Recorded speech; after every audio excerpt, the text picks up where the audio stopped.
Hello mga kasari, for today's video, update na sa presyo ng Sprite Regular 1.5. Magkano isang bentahan ko sa isang bote ng Sprite Regular? Magkano ang tutubuin ko sa isang bote ng Sprite Regular 1.5 liters? Stay tuned na po kayo dyan.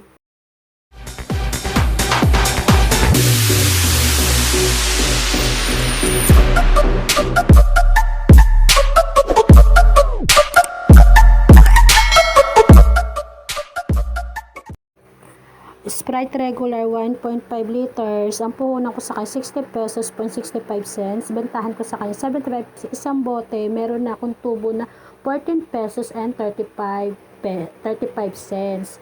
727 pesos point 80 per case of 12. Kung nabenta ko siya ng ng 12 bottles, so meron na akong tutubo na 172.2 cents.